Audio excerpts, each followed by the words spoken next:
A pattern that you should have noticed when dealing with exponents and a base 10, and by a base 10 I mean that the base, the larger number, is a 10, and you have an exponent, a smaller number in the top right, that tells you how many times to multiply the base. A shortcut that we can use is looking at the exponent and realizing that that's the number of zeros in our answer. So 10 to the third would have a 1 and 3 zeros. It would be 1,000.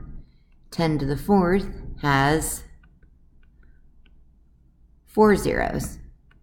10,000. 10 to the fifth would have 5 zeros, 100,000. 10 to the ninth, I can just count 9 zeros.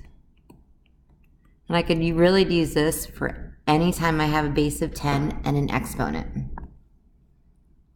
So when we see negative exponents, what a negative exponent indicates is that you are going to have a fraction.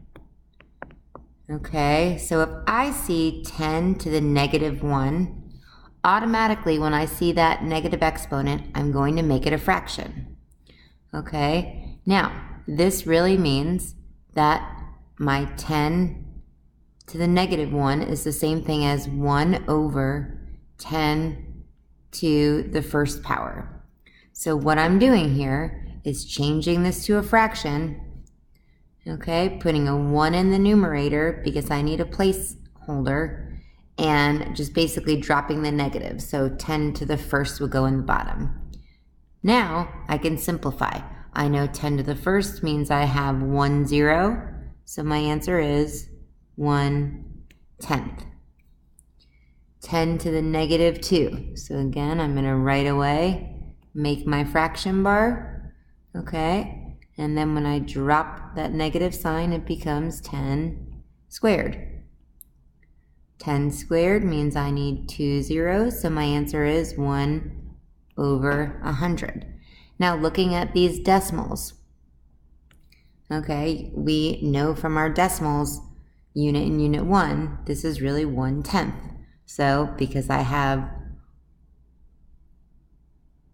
basically 1/10 is going to be, my decimal place has to do with the number of zeros. So I have 1 0, so I have 1 place after the decimal.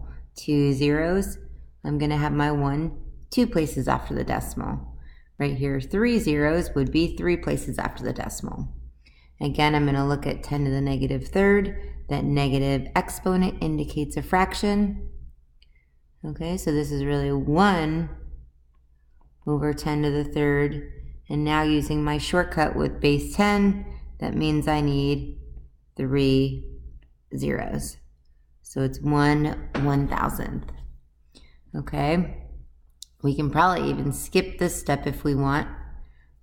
I know I'm really going to have 1 over, again, my negative exponent indicates a pattern, and I need 4 zeros. 10 to the negative fifth is 1 over 5 zeros. 10 to the negative sixth would be 1 over 6 zeros. And 10 to the negative seventh, I can keep this pattern going. 1 2 3 4 5 6 7. Okay, so that helps me out with my fractions.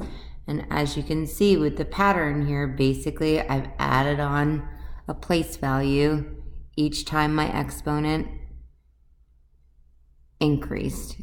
And I say increased, even though with negative exponents it's really decreasing, but adding a number on. So following my pattern, I went from 2 zeros and a 1 to 3 zeros and a 1. Now I'd have 4 zeros and a 1, 5 zeros and a 1, and again, because my 1 is in the 6th place after the decimal. So 1, 2, 3, 4, 5, 6, which needs to match up with that exponent. Here we go. 1, 2, 3, 4, 5, 6, 7.